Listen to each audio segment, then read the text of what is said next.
Vous êtes ici, maintenant, à cet instant précis, en train de regarder cette vidéo, et je tiens à ce que vous compreniez quelque chose de très important. Ce n'est pas une coïncidence. Ce n'est pas de la chance. Ce n'est pas le fruit du hasard.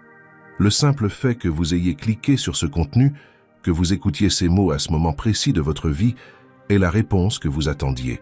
C'est le signe que vous attendiez. Vous vous souvenez de ces nuits où vous avez pleuré sur votre oreiller, de ces matins où, les yeux rivés au ciel, vous avez demandé « Dieu, m'entends-tu » Il vous entendait. Et il est là, maintenant, à travers ce message, pour vous dire « J'ai entendu chacune de vos larmes, j'ai vu chacune de vos luttes, et je suis avec vous, vous guidant à chaque pas. » Respirez profondément, car ce que vous allez entendre va changer votre regard sur tout ce que vous vivez. Cela transformera votre perception de votre situation, de vos combats, de vos défis.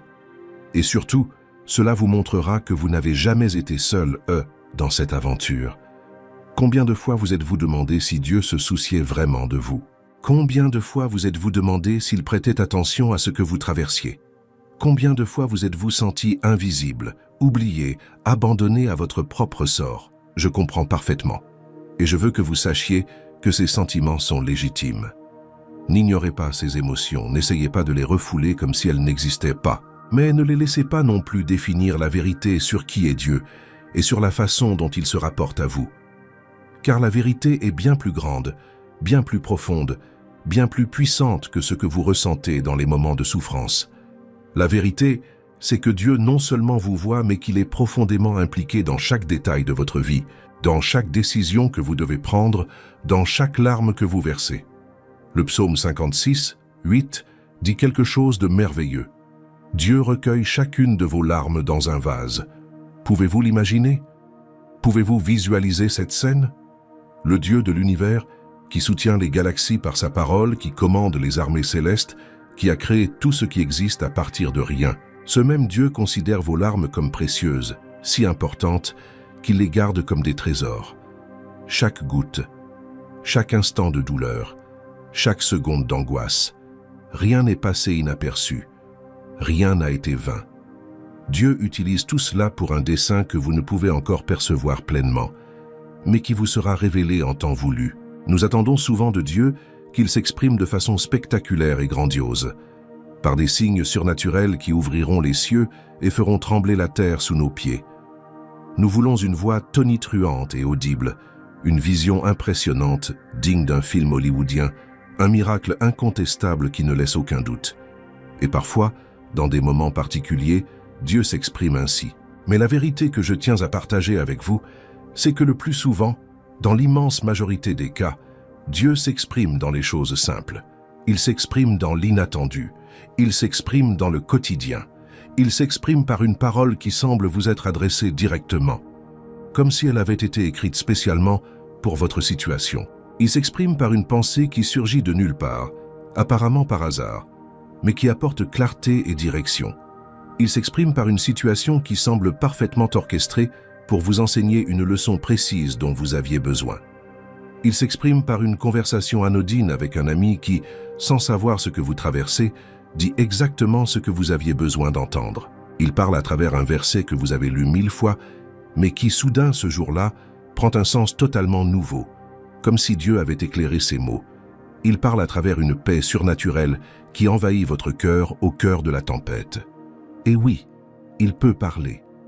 Et il parle à travers cette vidéo apparue sur votre écran, dans votre fil d'actualité, dans vos recommandations, précisément au moment où vous aviez le plus besoin d'être guidé, d'espérer, d'une parole porteuse de vie. Considérons ensemble l'histoire d'Élie, l'un des personnages les plus fascinants de la Bible. Il fut l'un des plus puissants prophètes d'Israël, un homme qui avait accompli des miracles. Il avait fait descendre du ciel le feu qui consuma un sacrifice imbibé d'eau, prouvant ainsi que le Dieu d'Israël était le seul vrai Dieu. Il avait ressuscité le fils d'une veuve, ramenant à la vie un garçon déjà mort. Il avait vaincu à lui seul les 450 prophètes de Baal sur le mont Carmel. Cet homme connaissait intimement et profondément la puissance de Dieu, mais après toutes ces démonstrations impressionnantes de puissance surnaturelle, après toutes ces victoires monumentales, il se retrouva à fuir pour sauver sa vie, terrifié par la menace de Jézabel, caché dans une grotte complètement anéantie. Et là, dans ce moment d'extrême vulnérabilité, dans ce moment où il avait touché le fond, Dieu voulut lui parler. Que s'est-il passé? La Bible raconte qu'un vent violent et impétueux s'est levé, brisant les montagnes et les rochers devant le Seigneur, mais le Seigneur n'était pas dans le vent. Après le vent, un tremblement de terre a secoué toute la terre, mais le Seigneur n'était pas dans le tremblement de terre. Après le tremblement de terre, un feu s'est déclaré, mais le Seigneur n'était pas dans le feu. Et après tout cela, après toutes ces manifestations de la puissance de la nature, une voix douce et légère s'est fait entendre, un murmure presque imperceptible. Et c'est là, dans ce murmure, que Dieu a parlé. Pourquoi? Pourquoi Dieu a-t-il choisi de parler à voix basse et non de façon spectaculaire? Parce que c'est ainsi que Dieu agit le plus souvent. Il n'a pas besoin de stars hollywoodiennes pour toucher votre cœur. Il n'a pas besoin d'effets spéciaux. Il choisit des moyens simples, des moments ordinaires, des circonstances quotidiennes pour murmurer des vérités éternelles à votre âme. Et souvent, nous manquons ces précieux murmures parce que nous attendons un tonnerre assourdissant. Peut-être ressentez-vous exactement cela en ce moment, comme si votre vie était complètement à la dérive, comme une petite barque fragile, sans gouvernail, sans voile, sans ancre, ballottée par des vagues déchaînées, sans aucun contrôle, sans cap précis, sans destination. Les courants de la vie vous ballottent sans que vous puissiez les maîtriser. Les tempêtes se lèvent sans prévenir, vous prenant totalement au dépourvu. La mer agitée vous secoue sans cesse, vous donnant la nausée. Et vous êtes épuisé, à force de lutter pour rester à flot, pour ne pas sombrer. Peut-être, en regardant votre situation actuelle, ne voyez-vous que chaos, confusion mentale paralysante, porte close derrière porte close, chemin sans issue, que des impasses. Vous aviez des projets minutieux, et ils se sont effondrés comme des châteaux de sable. Vous aviez de véritables espoirs, et ils ont été brutalement anéantis. Vous croyiez aux promesses, et elles n'ont pas été tenues, vous laissant un sentiment de trahison. Et maintenant, vous ne savez plus en quoi croire, vous ne savez plus à quoi vous attendre, vous ne savez plus comment aller de l'avant sans perdre complètement la foi. Peut-être la peur est-elle devenue votre compagne constante et inséparable. Vous vous réveillez avec une angoisse tenace qui vous serre la poitrine. Vous passez vos journées avec la peur qui vous murmure à l'oreille. Vous dormez avec la peur veillant sur votre lit. Peur de l'avenir incertain, peur de l'inconnu qui rôde, peur de prendre la mauvaise décision et de tout gâcher, peur de perdre le peu qu'il vous reste, peur de ne jamais obtenir ce dont vous avez besoin pour survivre. Et avec la peur, comme un frère siamois inséparable, vient une anxiété corrosive. Cette horrible sensation d'oppression dans la poitrine qui ne vous quitte pas. Ces pensées qui s'emballent sans cesse, tournant comme un hamster dans sa roue. Ces soucis qui se multiplient comme des virus, tournant en rond comme un manège infernal. Vous essayez de tout contrôler de manière obsessionnelle, de planifier méticuleusement chaque détail, d'anticiper tous les problèmes possibles, mais plus vous essayez de contrôler, plus vous devenez anxieux, plus vous vous sentez désespéré. Et au milieu de tout ce chaos émotionnel et mental, vous devez encore prendre des décisions importantes, des décisions qui peuvent bouleverser votre vie et celle de vos proches. Et vous êtes complètement paralysé, incapable de discerner la voie à suivre. Chaque option semble présenter des avantages et des inconvénients terrifiants. Chaque choix paraît trop risqué, et vous êtes prisonnier de cette indécision insoutenable, paralysé par la peur de faire le mauvais choix et de basculer dans l'abîme. Mais je vous demande d'écouter ceci avec toute l'attention dont vous êtes capable, le cœur ouvert, l'âme réceptive. Votre vie n'est pas à la dérive. Elle ne flotte pas sans but dans l'océan de l'existence. Ce que vous vivez en ce moment, chaque défi qui semble insurmontable, chaque épreuve qui paraît injuste, chaque instant d'incertitude qui vous paralyse, fait partie d'un processus divin, un processus de renforcement attentif, un processus de formation intentionnelle, un processus de préparation stratégique. Dieu n'est pas absent de votre vie. Il n'est pas distrait par des choses plus importantes. Il n'a pas oublié votre nom.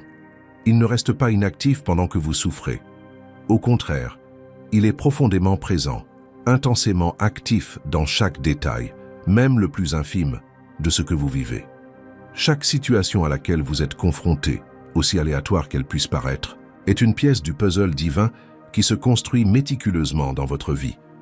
Et lorsque vous aurez enfin une vision d'ensemble, lorsque le tableau sera complet, lorsque vous regarderez en arrière avec le recul du temps et que vous pourrez relier tous les points apparemment sans lien, vous comprendrez avec une clarté limpide pourquoi vous deviez traverser chacune de ces épreuves douloureuses. Vous verrez que la porte qui s'est refermée devant vous vous a sauvé d'un chemin qui paraissait prometteur, mais qui était en réalité destructeur.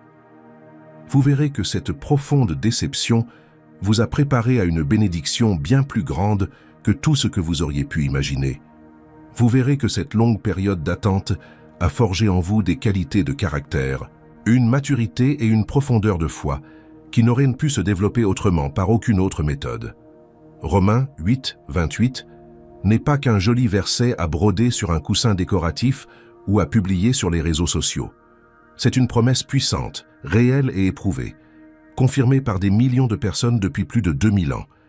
Nous savons du reste que toute chose concourt au bien de ceux qui aiment Dieu, de ceux qui sont appelés selon son dessein. Attardez-vous sur ce mot.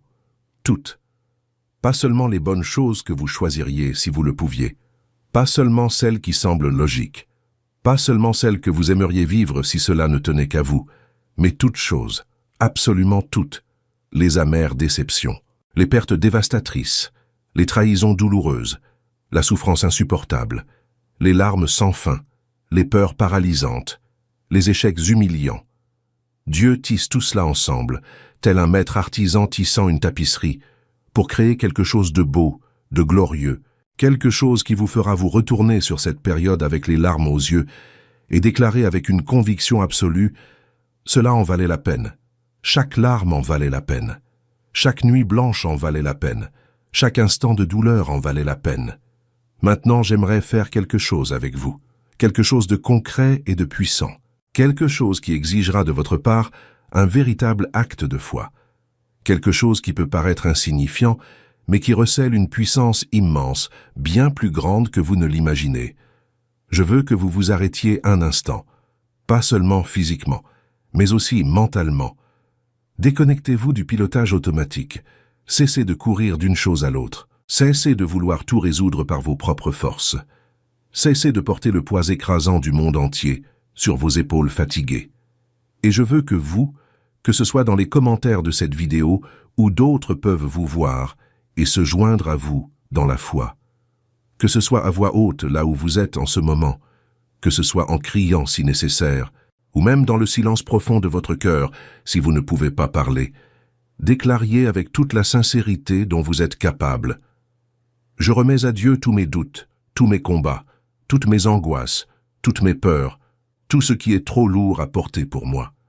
Cela peut paraître trop simple, cela peut paraître insignifiant pour faire une différence. Mais cet acte apparemment simple de soumission totale est incroyablement puissant. Il est révolutionnaire, il est transformateur, c'est libérateur d'une manière que vous ne comprendrez qu'en l'expérimentant. Car lorsque vous vous abandonnez sincèrement à Dieu face à ce que vous ne pouvez résoudre par vous-même, ce qui est trop lourd à porter sans vous briser, ce qui dépasse totalement vos capacités humaines limitées, vous débloquez des forces surnaturelles que vos mains, même avec toute la force du monde, ne peuvent actionner. Vous ouvrez des portes spirituelles que votre force naturelle ne peut ouvrir, même en forçant jusqu'à l'épuisement. Vous activez la guidance divine surnaturelle dans votre vie. Vous libérez la puissance illimitée de Dieu pour agir dans des situations qui semblaient absolument impossibles, sans solution, sans espoir. Proverbe 3, 5, 6 établit clairement ce principe. Confie-toi en l'Éternel de tout ton cœur, et ne t'appuie pas sur ta propre intelligence. Reconnais-le dans toutes tes voies, et il aplanira tes sentiers. Voyez-vous la puissance de cette promesse? Lorsque vous reconnaissez véritablement Dieu, lorsque vous vous abandonnez sincèrement à lui, lorsque vous cessez de vous fier uniquement à votre propre compréhension limitée et à courte vue, il redresse vos chemins tortueux, il organise vos voies confuses. Il clarifie la direction obscure. Il donne un sens au chaos. Dieu attend patiemment que vous lâchiez prise, que vous cessiez de tout porter seul, comme un super-héros, que vous ayez une confiance absolue en sa capacité à faire ce qui vous est absolument impossible, que vous acceptiez humblement de ne pas avoir toutes les réponses, car il les a toutes, que vous trouviez le repos dans cette vérité libératrice.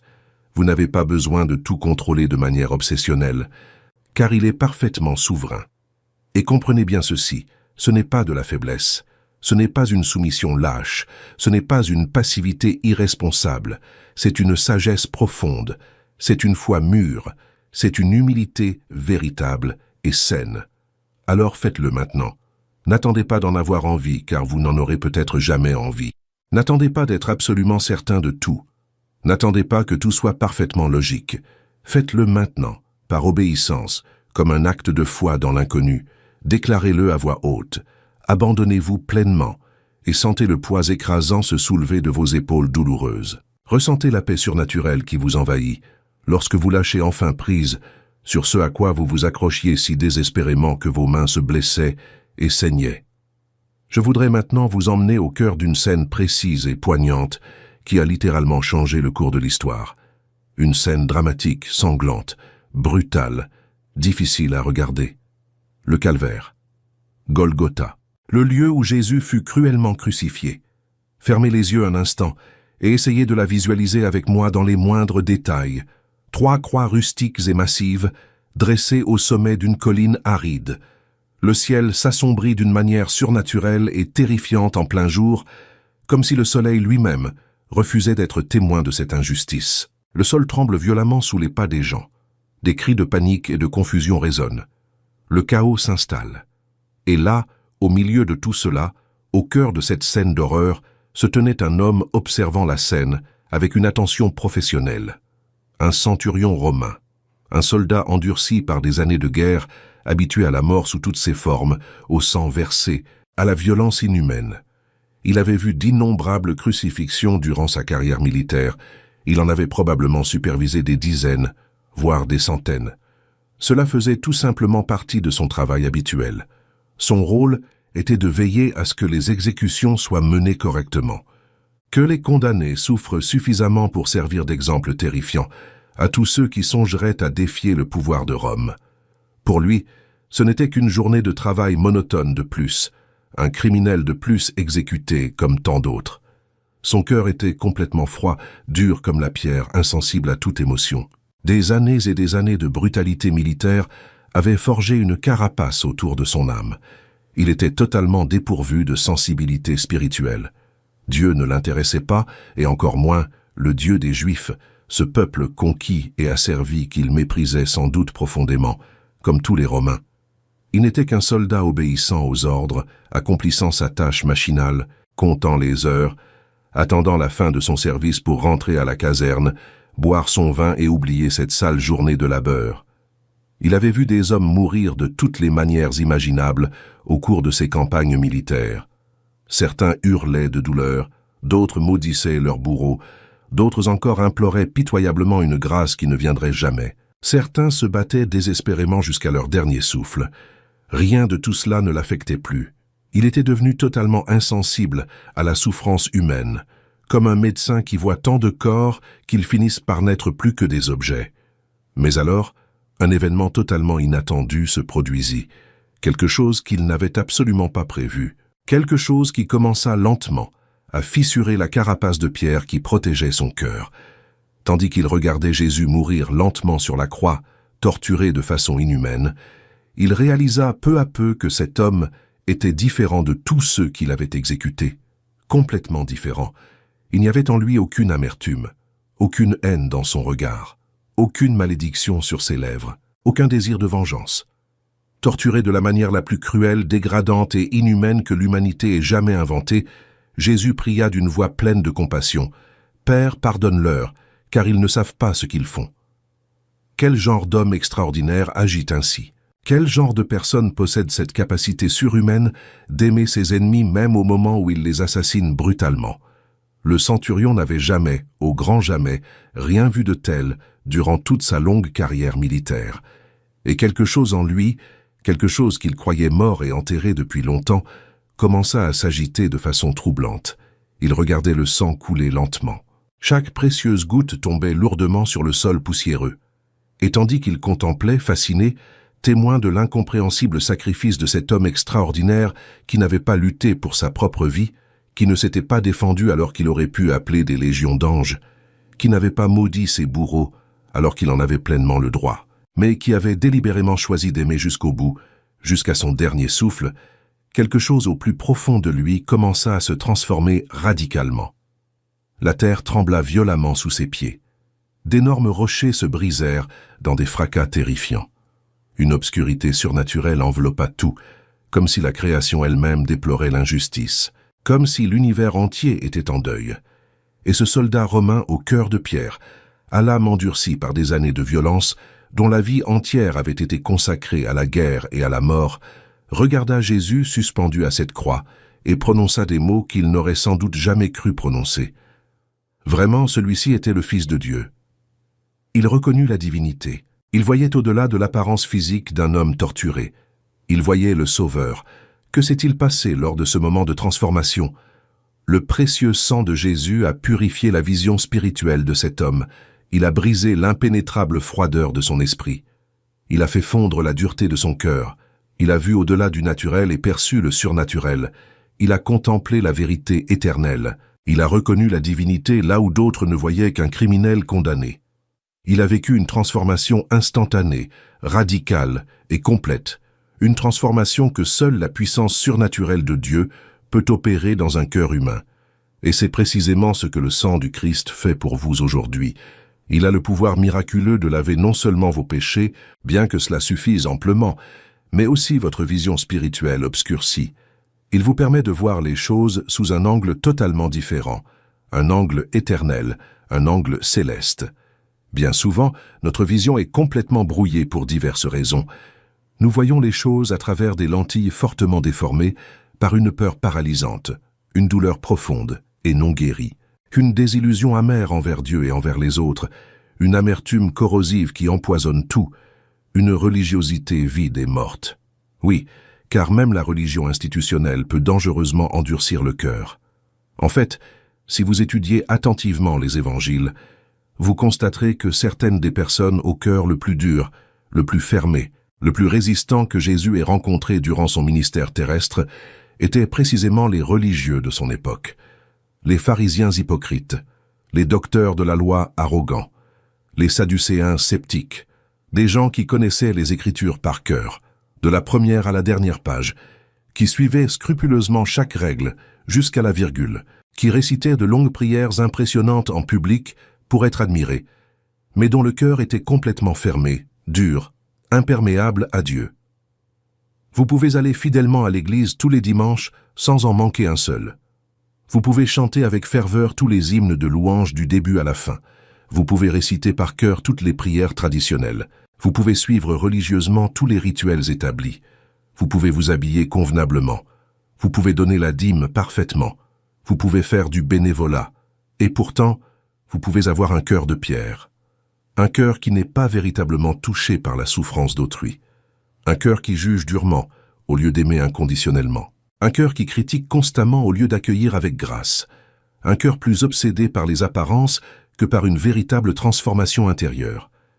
Mais le sang de Jésus n'est pas venu instaurer une religion morte. Il n'est pas venu créer des règles étouffantes, des rituels vides, des performances hypocrites. Il est venu instaurer une relation vivante. Il est venu abattre radicalement les barrières qui nous séparaient de Dieu.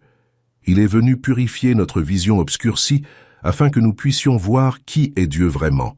Non pas un juge distant, froid et critique, impatient de nous condamner au moindre faux pas, mais un Père aimant, tendre et compatissant, désireux de nous accueillir et de nous restaurer, afin que nous puissions voir qui nous sommes vraiment. Non pas de simples pécheurs indignes et misérables qui ne méritent même pas de lever les yeux au ciel, mais des enfants bien-aimés, précieux, estimés et désirés de Dieu, afin que nous puissions comprendre le véritable sens de notre existence ici-bas. Non pas survivre jour après jour dans un désespoir silencieux, mais vivre une vie abondante et débordante, pleine de sens profonds, remplie d'un dessein divin, remplie de la présence constante et palpable de Dieu. Lorsque vous laissez véritablement le sang du Christ purifier votre vision, lorsque vous comprenez pleinement ce qui s'est passé sur cette croix il y a 2000 ans, lorsque vous laissez cette vérité glorieuse pénétrer au-delà de votre esprit analytique et atteindre le plus profond de votre cœur, des transformations incroyables s'opèrent dans votre façon de voir le monde. Vous commencez à entrevoir des miracles possibles là où vous ne voyiez auparavant que des problèmes insolubles. Vous considérez cette situation qui semblait absolument insoluble et, au lieu d'y voir une impasse désespérée, vous y voyez une formidable opportunité pour Dieu de manifester sa puissance infinie. Vous commencez à percevoir le dessein divin là où vous ne voyiez auparavant qu'une souffrance aléatoire et absurde. Cette souffrance qui paraissait si injuste, si aléatoire et si dénuée de sens se révèle soudain comme le creuset de purification savamment orchestré par Dieu pour purifier l'or précieux qui est en vous. Vous commencez à voir la main providentielle de Dieu à l'œuvre là où vous ne voyiez auparavant que hasard, chance ou coïncidence. Cette coïncidence impressionnante se révèle être un moment divinement orchestré dans les moindres détails. Cette rencontre fortuite se révèle être une rencontre voulue par Dieu depuis la fondation du monde. Cette pensée apparue de nulle part se révèle être la voix claire du Saint-Esprit, vous guidant pas à pas.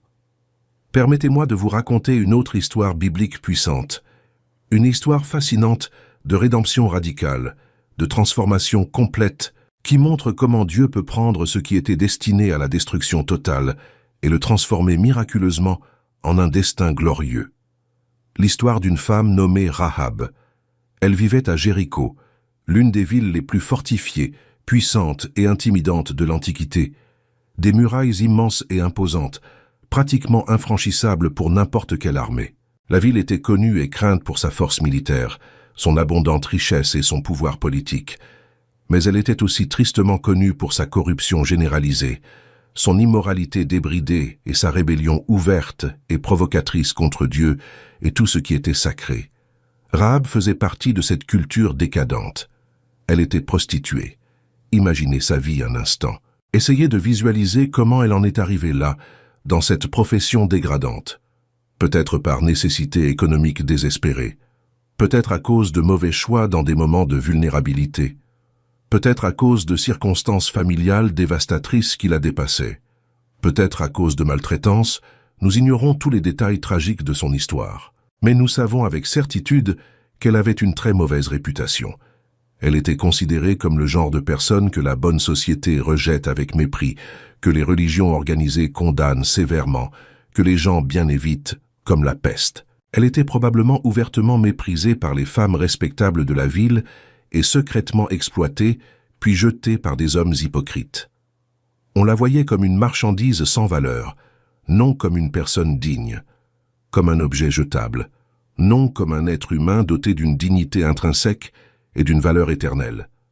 Mais alors, un événement extraordinaire se produisit qui allait tout changer. Des espions israélites arrivèrent secrètement en ville pour une périlleuse mission de reconnaissance.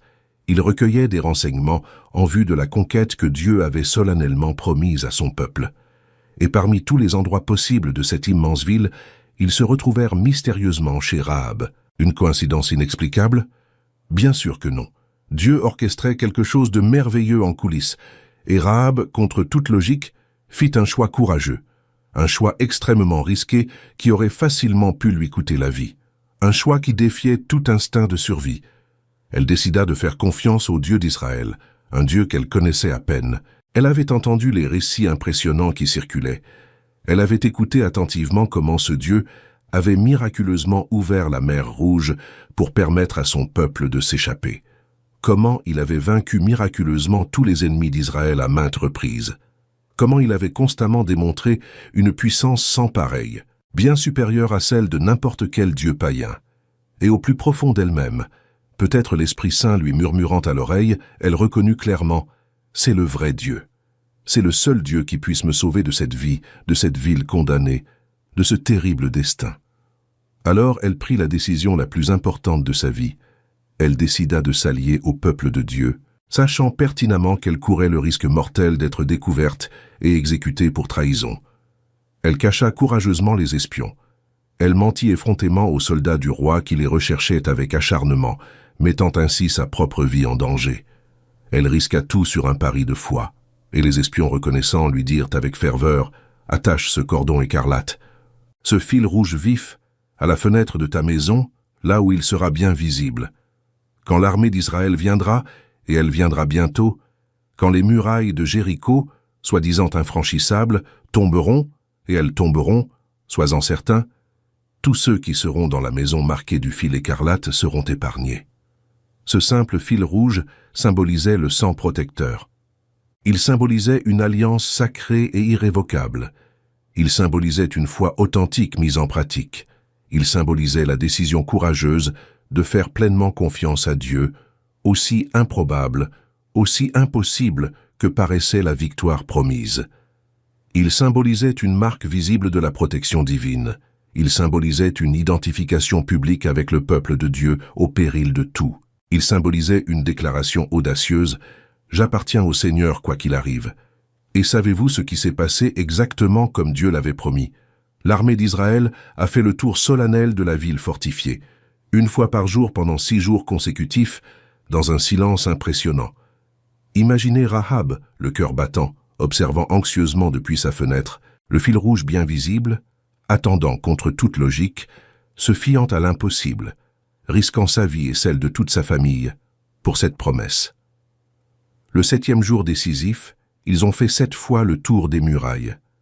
Et alors, au son tonitruant des trompettes et aux cris assourdissants de tout le peuple, un événement absolument impossible, un miracle, s'est produit. Les gigantesques murailles de Jéricho, que l'on croyait indestructibles, se sont effondrées miraculeusement. Elles n'ont pas été lentement et péniblement abattues par de lourds béliers pendant des semaines. Elles n'ont pas été escaladées avec difficulté par des milliers de braves soldats. Elles sont simplement tombées. La ville entière a été entièrement détruite, sans exception. Mais au milieu de cette destruction totale et absolue, un lieu unique de préservation miraculeuse subsistait.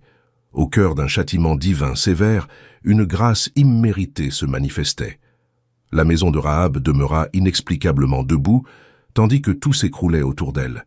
Toute sa famille fut miraculeusement sauvée d'une mort certaine. Sa vie fut miraculeusement préservée, et plus encore, bien plus qu'une simple survie physique. Elle est devenue une figure de la lignée sacrée de Jésus-Christ, le Sauveur du monde. Une prostituée au passé honteux, une femme païenne à la réputation ruinée, une personne que toute société religieuse aurait immédiatement rejetée. Pourtant, elle est devenue une ancêtre directe du Messie. Son nom figure avec honneur dans l'Évangile selon Matthieu, chapitre 1, dans la généalogie officielle de Jésus. Son nom y est inscrit pour l'éternité, témoignage puissant et éternel que Dieu peut transformer radicalement n'importe quelle histoire, aussi brisée, aussi sordide, aussi honteuse puisse-t-elle paraître. Pourquoi cette incroyable transformation a-t-elle eu lieu? Parce qu'elle était marquée par le symbole du sang. Parce qu'elle a fait preuve d'une foi courageuse, alors qu'il aurait été tellement plus facile d'abandonner. Parce qu'elle a cru avec audace que Dieu pouvait transformer son destin tragique. Parce qu'elle n'a pas laissé son passé honteux définir passivement son avenir. Parce qu'elle a fait le choix conscient de faire confiance à Dieu, même quand tout autour d'elle s'écroulait. Et voici le message puissant que vous recevez aujourd'hui, maintenant. Dieu peut transformer des murs infranchissables en portes ouvertes. Il peut abattre miraculeusement ce qui semble absolument insurmontable. Ce mur gigantesque dans votre vie qui paraît impossible à abattre.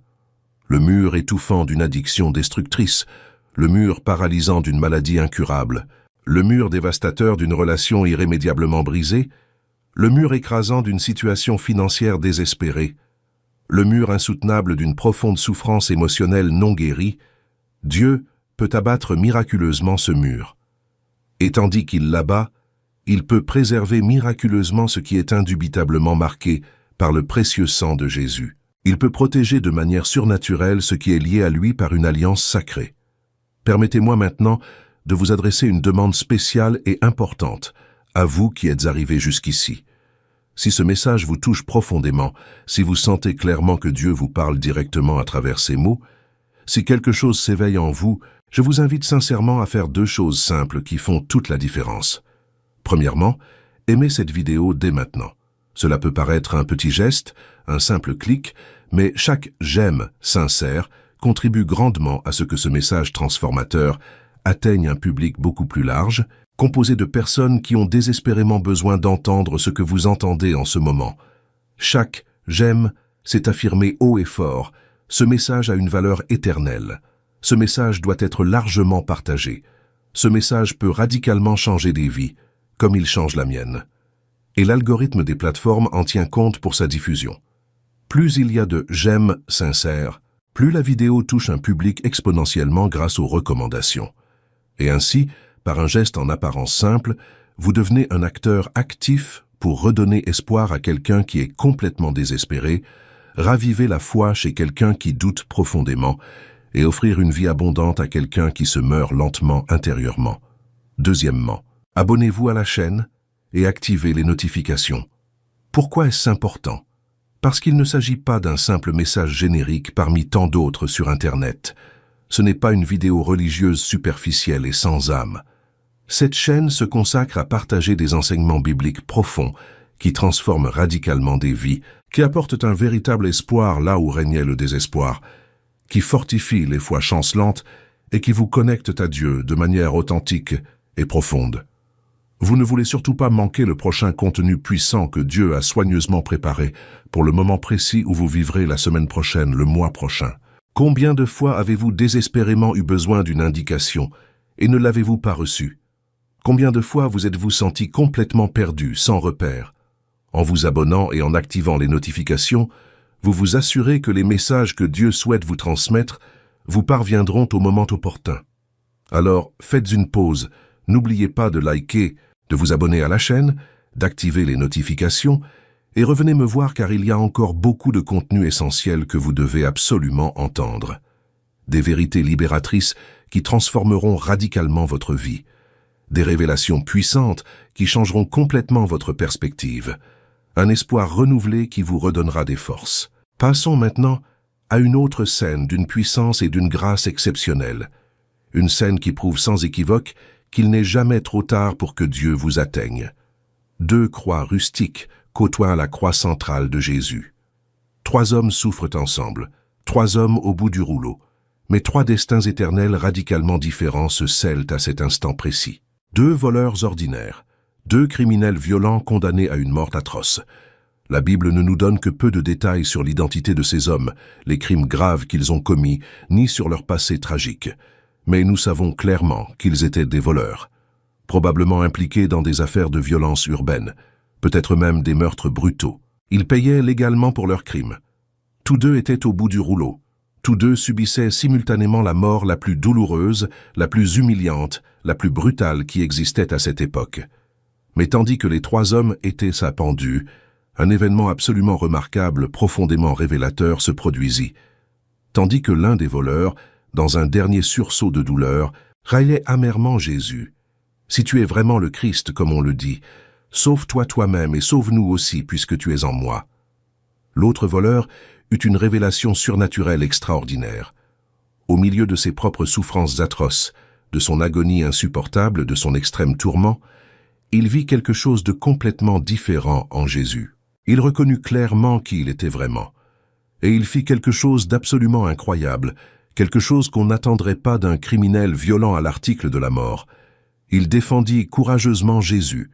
Il réprimanda sévèrement l'autre voleur cynique, disant « N'as-tu donc aucune crainte de Dieu, toi qui subis la même juste condamnation?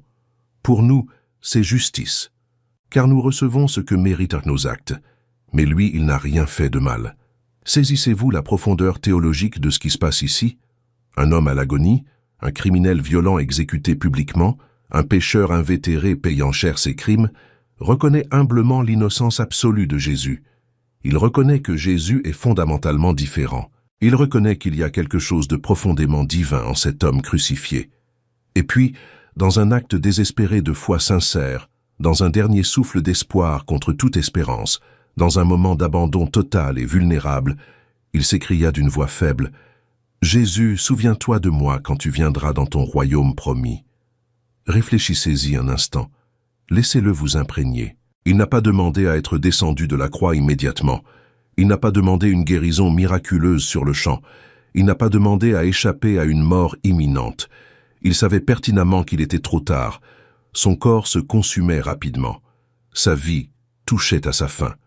Mais il avait une préoccupation bien plus grande, bien plus importante. Une préoccupation éternelle qui transcendait le temporel. « Jésus, souviens-toi de moi quand tu viendras dans ton royaume. » Il pensait au-delà de cette courte vie, Au-delà de cette mort douloureuse, il pensait sérieusement à l'éternité. Et Jésus, même dans son indescriptible agonie, même dans son extrême souffrance, s'est tourné avec compassion vers cet homme brisé et lui a donné la réponse la plus belle, la plus puissante, la plus pleine de grâce qu'il pouvait donner. En vérité, je te le dis, aujourd'hui même, tu seras avec moi au paradis. Aujourd'hui.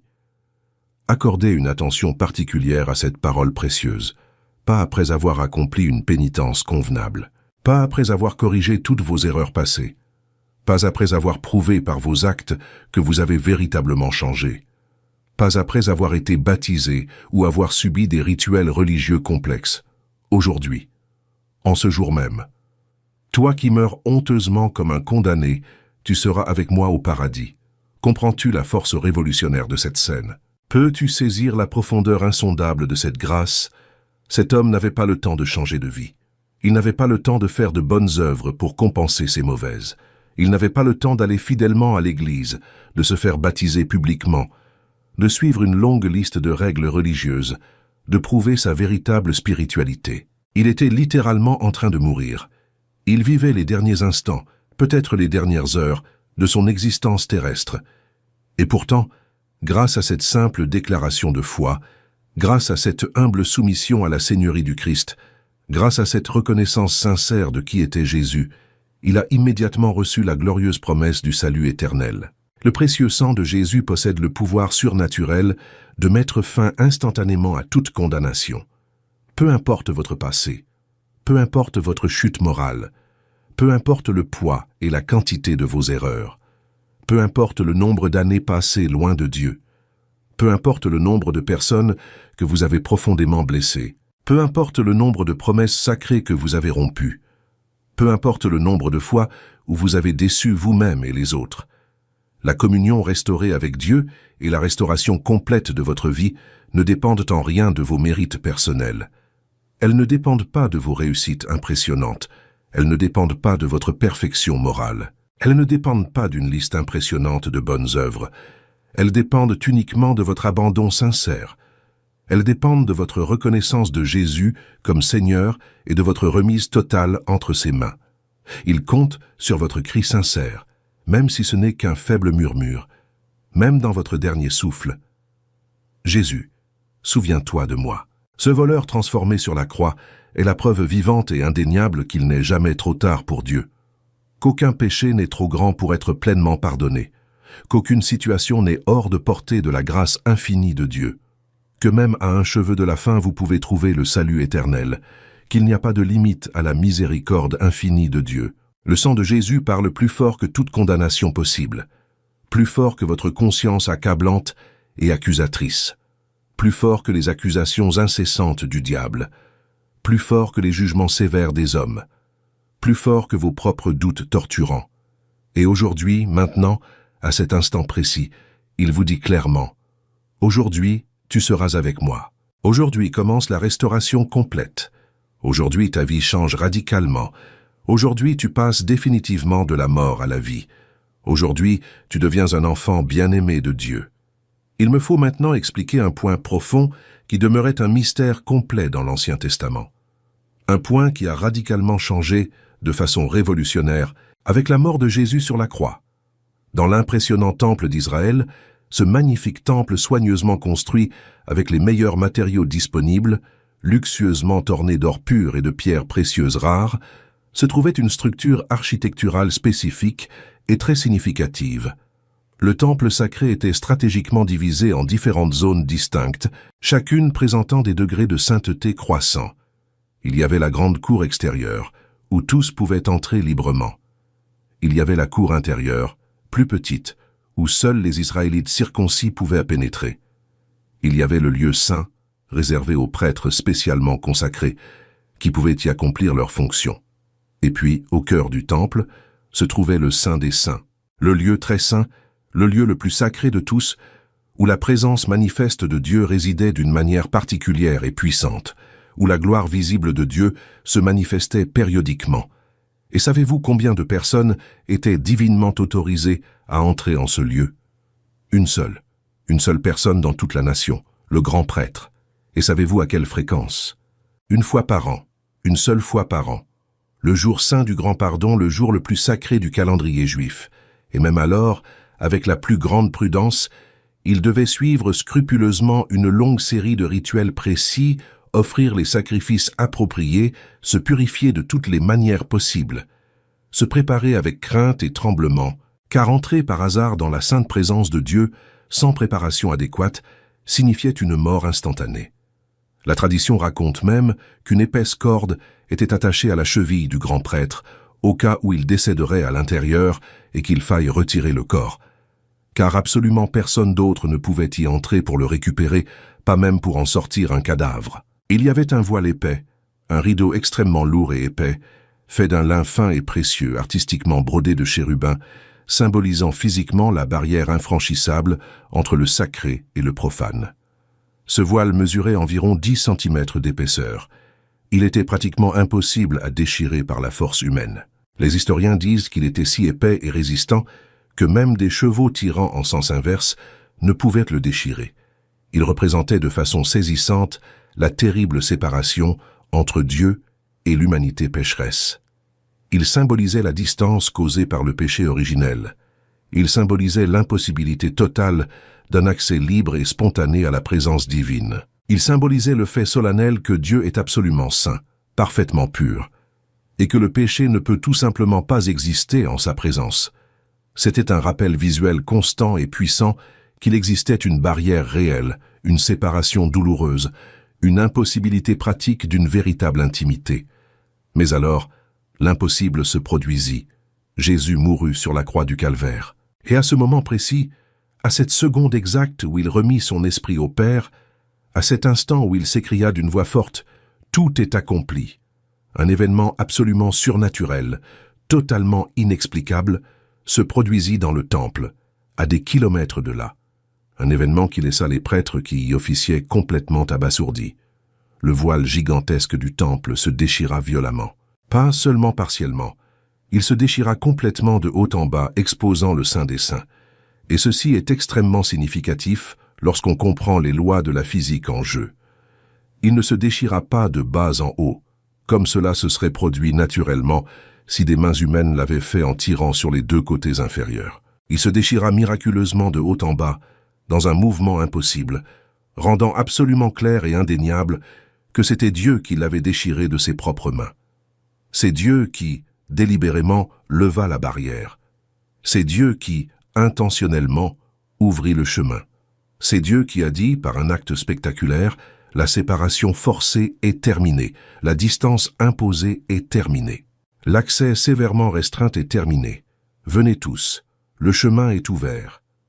Et la signification profonde de ceci est absolument transformatrice, révolutionnaire et libératrice pour quiconque la comprend. L'accès total est désormais ouvert pour toujours. L'horrible séparation a été définitivement abolie. Le chemin direct vers la présence intime de Dieu est pleinement accessible.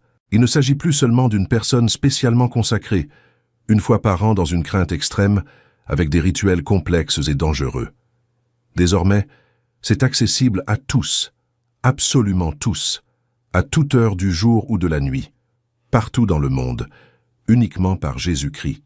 Le temps de l'obscurité est définitivement révolu. Le temps de la douloureuse distance est terminé à jamais. La période d'accès limité est définitivement close. Le précieux sang de Jésus a ouvert une voie nouvelle et vivante, comme le déclare avec force Hébreux 10, 19, 20, pour que vous ayez un accès direct, personnel, intime, constant et illimité au Père céleste. Cela signifie une véritable révolution dans votre vie quotidienne.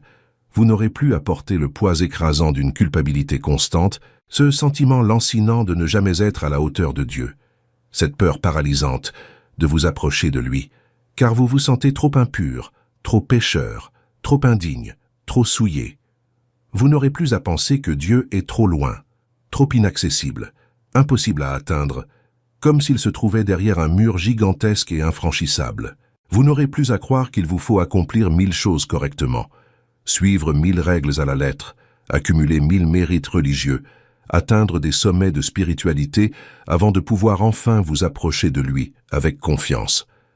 Jésus a déjà tout accompli, il a déjà payé le prix fort, Il a déjà ouvert la voie définitive. Il a déjà déchiré le voile une fois pour toutes. Il a déjà levé l'obstacle. Tout ce que vous avez à faire, la seule chose nécessaire, c'est d'entrer avec confiance. C'est s'approcher avec audace, comme l'affirme explicitement Hébreux 4, 16. Approchons-nous donc avec assurance du trône de la grâce, afin d'obtenir miséricorde et de trouver grâce pour être secourus dans nos besoins. Avec une confiance authentique, non pas avec une peur paralysante, non pas en tremblant, craignant un rejet brutal, non pas en rampant comme un ver indigne, mais avec une sainte confiance, la tête haute, sachant que vous avez le droit garanti d'être là, non pas en raison de qui vous êtes ou de ce que vous avez fait, mais en raison de qui est Jésus et de ce qu'il a fait pour vous sur la croix. C'est comprendre profondément que vous avez un accès libre et illimité à la présence du Père, non pas parce que vous êtes moralement parfait, mais parce que le sang de Jésus est absolument parfait. Non pas parce que vous le méritez par vos propres mérites, mais parce que Jésus vous en a rendu pleinement digne par son sacrifice. Non pas parce que vous l'avez gagné par vos efforts, mais parce qu'il vous a été généreusement offert comme un don de grâce immérité. Lorsque cette vérité glorieuse pénètre véritablement au plus profond de votre cœur, lorsqu'elle quitte enfin votre esprit théorique pour atteindre le plus profond de votre être, lorsque vous comprenez véritablement par révélation ce que Jésus a fait pour vous sur cette croix atroce, de puissantes transformations intérieures s'opèrent. La culpabilité destructrice perd peu à peu son emprise. Elle peut encore tenter de vous accuser avec persistance, mais vous savez avec certitude que vous êtes déjà pleinement pardonné. La peur paralysante perd peu à peu son pouvoir. Elle peut encore essayer de vous intimider occasionnellement, mais vous savez avec conviction que vous avez un accès garanti et permanent à Dieu. La religiosité vide et morte perd tout son sens. Toute cette vaine tentative d'impressionner Dieu par les apparences perd complètement sa raison d'être, car vous comprenez enfin qu'il ne s'agit plus de tenter désespérément d'atteindre Dieu par vos efforts humains, vos œuvres impressionnantes, votre bonté feinte. Il s'agit simplement d'accepter avec gratitude qu'il vous ait déjà rejoint le premier, qu'il soit venu à vous avec amour alors que vous ne pouviez pas aller à lui, qu'il a fait pour vous ce que vous ne pourriez jamais, au grand jamais, faire par vous-même, même en 1000 vies. Il se livre en vous à un combat spirituel intense, dont vous n'avez peut-être pas toujours conscience au quotidien, mais qui affecte profondément et constamment votre paix intérieure, votre foi concrète et votre bien-être spirituel. C'est la lutte acharnée de plusieurs voix qui s'affrontent. De multiples voix résonnent dans votre esprit, votre âme, votre cœur, sans cesse. Certaines sont vraies et édifiantes, venant directement de Dieu qui vous aime. Mais d'autres sont des mensonges destructeurs, émanant de l'ennemi de votre âme ou de votre propre chair blessée et non guérie. Il est donc urgent que vous appreniez à discerner correctement entre elles, à identifier leurs sources, à choisir celles que vous écouterez et auxquelles vous obéirez. Certaines de ces voix persistantes sont accusatrices et accusatrices. Elles vous rappellent sans cesse vos erreurs. Elles répètent vos échecs comme un disque rayé, dans une boucle infinie. Te souviens-tu de cette terrible fois où tu as fait ça? Crois-tu vraiment que Dieu t'a complètement pardonné? Regarde combien de fois tu as solennellement promis de changer sans jamais le faire. Regarde combien de fois tu as profondément déçu ceux qui te faisaient confiance. Regarde combien d'occasions précieuses tu as bêtement gâchées. Regarde les choses terribles que tu as faites. Regarde les choses horribles que tu as dites. Regarde les pensées impures que tu as eues. Tu es un hypocrite. Tu es un raté. Tu ne changeras jamais vraiment. Elles vous disent cruellement que vous n'êtes pas assez bien, que vous ne méritez pas le pardon divin, que vous n'avez aucune valeur intrinsèque, que vous ne changerez jamais vraiment, que vous êtes un cas désespéré, que Dieu est profondément déçu de vous, que vous avez irrémédiablement ruiné vos chances, que vous êtes un échec spirituel total. Ces voix mensongères peuvent même utiliser des versets bibliques isolés et sortis de leur contexte pour vous condamner sévèrement. Elles peuvent citer sélectivement « le salaire du péché, c'est la mort », mais omettre opportunément de mentionner la seconde partie libératrice. Mais le don gratuit de Dieu, c'est la vie éternelle en Jésus-Christ. Elles peuvent réciter avec rigidité « Soyez saints, car je suis saint ». mais oubliez délibérément d'expliquer que la sainteté vient du Christ qui habite en vous et non d'un effort personnel impossible. Elles peuvent paraître très religieuses, très spirituelles, voire très justes théologiquement. Elles peuvent habilement se dissimuler sous des apparences de conscience pieuse et sainte. Mais en vérité, ce sont des voix cruelles d'accusation, des voix destructrices de condamnation, des voix qui veulent désespérément vous maintenir prisonnier mentalement, émotionnellement et spirituellement, accablé par une culpabilité et une honte profonde. Et la Bible nous révèle clairement et précisément qui est le principal accusateur, le diable, Satan. Apocalypse 12, 10 l'identifie comme l'accusateur de nos frères et sœurs, qui les accuse jour et nuit devant notre Dieu. C'est là son activité principale, son occupation à plein temps. Il accuse sans cesse. Il pointe constamment du doigt. Il dresse méticuleusement la liste de vos péchés dans un dossier interminable. Il vous rappelle sans cesse, avec obsession, vos échecs, vos chutes. Il souhaite ardemment que vous viviez sous le poids d'une condamnation constante et accablante, car vivre sous une condamnation paralysante vous prive de la liberté glorieuse, de la joie débordante et de la puissance immense que Dieu met à votre disposition. Vous vivez psychologiquement affaibli, honteux, spirituellement vaincu, sans la force de lutter, sans le courage d'avancer. Mais voici la vérité absolument glorieuse que vous devez comprendre profondément. Gravée à jamais dans votre cœur, proclamée à haute voix chaque fois que ces voix accusatrices viennent vous tourmenter. Il existe une autre voix puissante, une voix infiniment plus puissante que toutes les accusations réunies, une voix qui porte bien plus fort que le cœur des accusateurs, une voix qui a l'autorité suprême et définitive sur votre vie. C'est la voix du précieux sang de Jésus. Et cette voix merveilleuse proclame quelque chose de complètement différent, de radicalement opposé.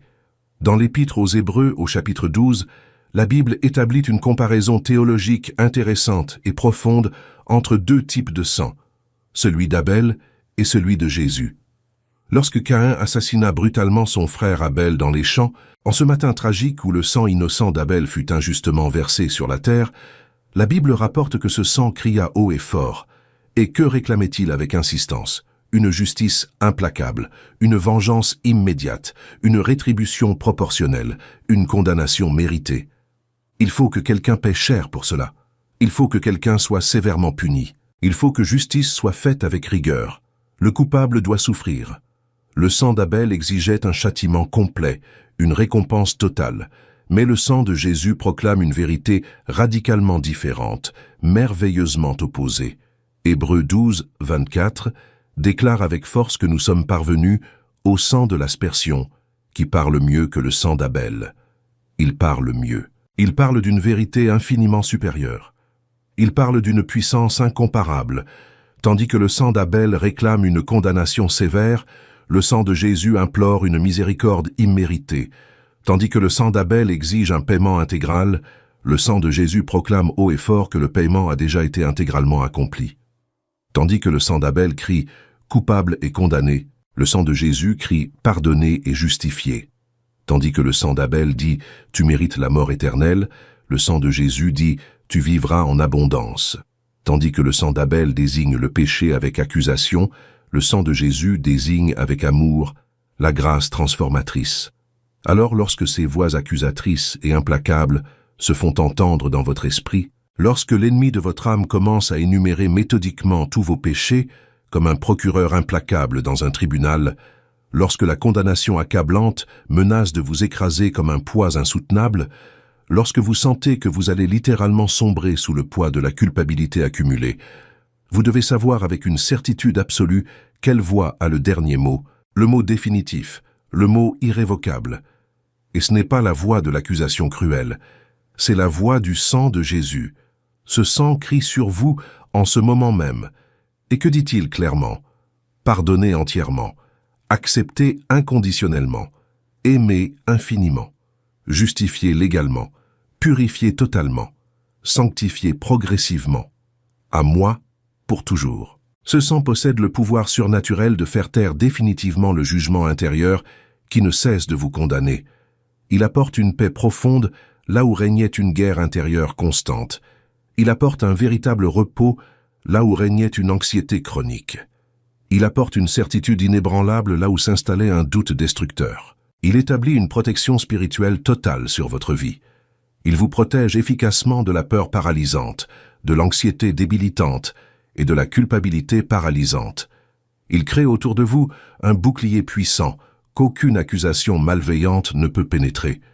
Vous n'avez plus à vivre misérablement sous le poids de la condamnation. Vous n'avez plus à porter ce fardeau écrasant au quotidien. Romains 8:1 le dit très clairement, limpide, absolument sans équivoque. Il n'y a donc maintenant aucune condamnation pour ceux qui sont en Jésus-Christ. Il n'y a aucune condamnation, absolument aucune. Tout est terminé. Le sang de Jésus a déjà parlé définitivement pour vous. Et voici ce qu'il a dit, pardonnez, acceptez, aimez, justifiez, à moi. C'est la vérité immuable. C'est la parole finale et incontestable. C'est la voix que vous devez entendre par-dessus toutes les autres. Et plus vous méditez profondément sur cela, plus vous le proclamez haut et fort, plus vous y croyez fermement, plus votre vie spirituelle se fortifie. Car vous ne cherchez plus désespérément l'acceptation divine, vous êtes déjà pleinement accepté. Vous ne cherchez plus anxieusement à mériter l'amour inconditionnel. Vous êtes déjà infiniment aimé. Vous ne cherchez plus obsessionnellement à obtenir un pardon impossible. Vous êtes déjà totalement pardonné. Et lorsque vous comprendrez enfin cela profondément, lorsque vous saisirez véritablement le pouvoir transformateur du sang du Christ, lorsque cette glorieuse révélation pénétrera jusqu'au plus profond de votre être, quelque chose d'extraordinaire commencera à changer en vous. Il ne s'agit pas d'un changement superficiel qui dure quelques jours puis disparaît. Il ne s'agit pas d'une simple apparence de spiritualité qui impressionne, mais qui est dénuée de substance. Il ne s'agit pas d'un mince vernis religieux qui recouvre temporairement sans transformer durablement. Il s'agit d'une guérison intérieure profonde et authentique qui atteint les racines. Il s'agit d'une transformation véritable et durable qui résiste à l'épreuve du temps. Il s'agit d'un renouvellement profond et complet de votre être intérieur. Cela se produit parce que le Saint-Esprit commence à œuvrer en vous de l'intérieur. Il ne s'intéresse pas seulement à modifier votre comportement extérieur. Il veut transformer vos désirs les plus profonds. Il veut changer votre façon de penser, de ressentir et de réagir aux situations. Il veut renouveler votre esprit afin que vous puissiez expérimenter la volonté bonne, agréable et parfaite de Dieu. Et ce processus, bien que parfois douloureux, est toujours nécessaire et toujours fécond. Imaginez la transformation d'une chenille en papillon. Elle entre dans son cocon et subit une métamorphose complète. Ses organes se dissolvent et se réorganisent littéralement pour former une créature entièrement nouvelle. Si vous ouvriez le cocon en plein processus, vous n'y trouveriez ni chenille ni papillon, mais quelque chose d'informe et chaotique. Pourtant, Dieu sait exactement ce qu'il fait, et lorsque la transformation est achevée, une créature totalement nouvelle émerge, capable de voler à des hauteurs que la chenille n'aurait jamais pu atteindre. Il en va de même pour vous. Peut-être êtes-vous en plein processus en ce moment, peut-être cela vous semble-t-il chaotique, peut-être ne reconnaissez-vous pas qui vous étiez, ni qui vous devenez. Mais ayez confiance, Dieu est à l'œuvre. Et lorsqu'il aura terminé, vous prendrez votre envol. Nombreux sont ceux qui portent en silence de profondes blessures invisibles aux yeux de tous. Ils affichent un sourire automatique, mais souffrent intérieurement sans relâche. Ils paraissent aller en public, mais s'effondrent complètement en privé. Ils publient des photos d'apparence joyeuse sur les réseaux sociaux, mais pleurent en secret chaque nuit. Ils chantent des hymnes à l'église, les mains levées machinalement, sans ressentir le moindre sentiment, seulement un vide immense. Ils répondent poliment « Je vais bien, merci », mais intérieurement, ils se délitent lentement. Ils fonctionnent, ils travaillent, ils remplissent leurs obligations, mais ils survivent à peine, sans vivre pleinement. Et la guérison que Dieu offre gratuitement n'est pas un remède spirituel temporaire. Ce n'est pas un pansement superficiel sur une plaie ouverte et infectée. Ce n'est pas un sourire forcé ni une déclaration optimiste du genre « tout est sous contrôle » alors que rien ne l'est. C'est une guérison intérieure profonde, authentique, transformatrice et durable. C'est Jésus qui, dans sa miséricorde, atteint les recoins les plus secrets de votre être, ceux que personne d'autre ne peut atteindre, ces douleurs indescriptibles que vous ne savez même pas exprimer, ces souvenirs traumatiques que vous tentez désespérément d'enfouir mais qui vous hantent sans cesse comme des fantômes, ces blessures émotionnelles jamais soignées et donc jamais guéries. Il les touche avec tendresse, il les guérit puissamment, il les restaure avec amour, il les transforme complètement. Mais cette guérison profonde exige un changement radical de mentalité. Il vous faut cesser délibérément de penser comme une victime impuissante et commencer intentionnellement à penser comme un vainqueur fortifié. Les victimes se focalisent de manière obsessionnelle sur l'injustice qu'elles ont subie. Les vainqueurs se concentrent stratégiquement sur ce qu'ils peuvent accomplir, malgré ce qui leur a été fait. Les victimes se demandent avec amertume « Pourquoi moi ?» Les vainqueurs se demandent délibérément « À quoi cela sert-il ?» Les victimes se définissent rigidement par leur passé douloureux. Les vainqueurs se définissent intentionnellement par leur avenir prometteur. Vous devez activement cesser de vous définir par ce qui vous est arrivé et commencer délibérément à vous définir par ce que Dieu dit que vous êtes. Vous devez consciemment cesser de regarder en arrière avec une amertume destructrice et commencer intentionnellement à regarder vers l'avenir avec un espoir constructif. Et il est essentiel de comprendre une chose. Ce changement d'état d'esprit ne se fait pas du jour au lendemain. C'est un processus progressif. C'est un choix que vous devez faire régulièrement, parfois à chaque instant, surtout au début. Il y aura des jours où, au réveil, vos vieilles pensées négatives vous viendront immédiatement à l'esprit. Il y aura des moments où vous serez tenté de retomber dans un rôle de victime, car, honnêtement, il est parfois plus facile de blâmer les circonstances que d'assumer la responsabilité du changement. Mais chaque fois que vous choisissez de penser différemment, chaque fois que vous rejetez consciemment les pensées négatives et que vous embrassez les vérités divines, vous renforcez de nouvelles connexions neuronales dans votre cerveau. Vous reconstruisez littéralement l'architecture de votre pensée. La science confirme ce que la Bible a toujours enseigné. Le renouvellement de l'esprit est possible. Votre cerveau possède une capacité appelée neuroplasticité, c'est-à-dire la capacité de former de nouvelles connexions et de nouveaux schémas tout au long de votre vie. Vous n'êtes pas prisonnier de vos anciens schémas. Avec l'aide du Saint-Esprit et une discipline constante, vous pouvez créer de nouveaux schémas de pensée, conformes à la parole de Dieu. Et plus vous vous exercez à penser selon la vérité, plus cela devient naturel. Je sais que tout cela comporte un aspect extrêmement difficile, peut-être même le plus éprouvant, l'attente prolongée. Car une fois que vous aurez enfin compris ces vérités transformatrices, après avoir remis votre vie entre les mains de Dieu, après avoir commencé à croire sincèrement en ses promesses, après avoir proclamé la victoire avec foi, il s'écoule un temps considérable, parfois long, entre le moment où vous recevez la promesse et celui où vous en voyez enfin l'accomplissement concret. Cette période peut être extrêmement éprouvante. Elle peut mettre votre foi à rude épreuve. Elle peut vous amener à douter de ce que vous avez bien compris. Durant cette période d'attente, il est essentiel de maintenir une pratique spirituelle constante. Ne cessez pas de prier simplement parce que vos prières semblent rester sans réponse. Ne cessez pas de lire la parole simplement parce que les promesses paraissent lointaines. Ne cessez pas de partager la foi avec d'autres croyants simplement parce que vous vous sentez découragé. En réalité, c'est précisément dans ces moments-là que ces pratiques sont les plus importantes. Elles sont comme des ancres qui maintiennent votre embarcation stable face aux tempêtes. Elles sont comme le carburant qui alimente votre foi lorsque les vents tentent de l'éteindre. Et souvenez-vous, Dieu est à l'œuvre même quand vous ne le voyez pas. Il déplace les pièces sur l'échiquier. Il prépare les gens. Il ouvre des portes. Il en ferme d'autres qui pourraient vous protéger des mauvais chemins. Il travaille en vous, forgeant votre caractère, développant votre patience, vous faisant mûrir. Rien de tout cela n'est du temps perdu. Tout cela fait partie de son plan parfait. Il peut être frustrant de constater que rien ne se passe visiblement. Vous priez avec ferveur, mais aucun changement perceptible n'est visible. Vous affirmez avec confiance, mais les circonstances restent obstinément les mêmes. Vous croyez fermement, mais les jours passent monotonement et tout semble identique. Il peut être angoissant de penser que Dieu vous a complètement oublié, qu'il a changé d'avis à votre sujet, que vous avez peut-être mal compris dès le départ, que cette précieuse promesse n'était peut-être pas vraiment pour vous. Il peut être décourageant de rester complètement immobile alors que tous ceux qui vous entourent avancent visiblement. Tous trouvent du travail, se marient, fondent une famille, achètent une maison, réalisent leurs rêves. Et vous, Vous êtes dans la même situation. Vous attendez patiemment.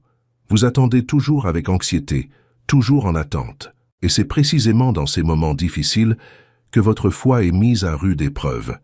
C'est à cet instant que vous découvrez si votre foi est authentique ou simplement une réaction émotionnelle passagère qui s'évanouit avec l'émotion. C'est à cet instant qu'il vous faut persévérer avec ténacité, car Dieu agit en son temps parfait, non pas au moment que vous préférez, non pas au moment que vous désirez, non pas au moment qui vous semble le plus logique, non pas au moment qui serait le plus judicieux selon votre perspective limitée et à court terme, mais en son temps parfait. L'Ecclésiaste 3:11 déclare qu'il fait toutes choses belles en son temps, et souvent l'attente a un dessein divin que vous ne comprendrez pleinement que plus tard. Attendre vous apprend une totale dépendance envers Dieu. Elle vous enseigne une patience authentique. Elle forge un caractère solide. Elle vous enseigne une persévérance inébranlable. Elle vous apprend à apprécier la bénédiction lorsqu'elle arrive enfin. Elle vous apprend à ne pas idolâtrer le rêve, mais à vénérer celui qui le donne. Car Dieu se soucie bien plus de ce que vous devenez que de ce que vous recevez. Je vous invite donc à accomplir un acte prophétique dès maintenant, un acte qui fortifiera votre foi et la transformera. Je vous encourage à commencer immédiatement à pratiquer la gratitude anticipée. Qu'est-ce que cela signifie exactement?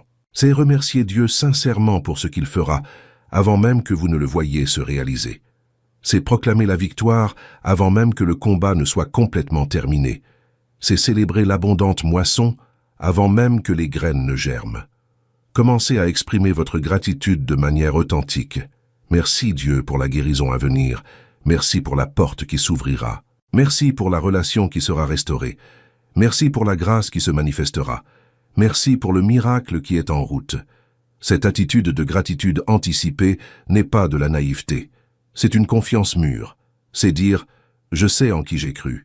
Je sais qu'il est puissant pour accomplir tout ce qu'il a promis. Et pour cela, je le remercie avant même de le voir. » Avant de terminer, je tiens à vous adresser une invitation très importante. Si vous êtes arrivé jusqu'ici, si ce message vous a touché, je vous invite à rejoindre cette communauté. Laissez un commentaire ci-dessous. Dites-moi, quelle partie de ce message vous a le plus marqué? Quel message Dieu vous transmet-il à travers cette vidéo? Partagez votre témoignage, vos épreuves, vos victoires. Et si vous connaissez quelqu'un qui a besoin d'entendre ce message, partagez cette vidéo. Envoyez-la lui. Car vous pourriez être l'instrument dont Dieu se sert pour apporter une parole de vie au moment précis où cette personne en a le plus besoin. Je veux prier pour vous maintenant. Où que vous soyez, fermez les yeux avec moi. Père, je te confie chaque personne qui écoute ce message. Seigneur, tu connais parfaitement ce que chacun traverse. Tu connais les larmes versées, les nuits blanches, les combats silencieux. Et je déclare au nom de Jésus que ton sang a le pouvoir de transformer toute situation, que ce sang efface toute culpabilité, lève toute condamnation, brise toute malédiction, guérisse toute blessure, restaure tout rêve, renouvelle tout espoir.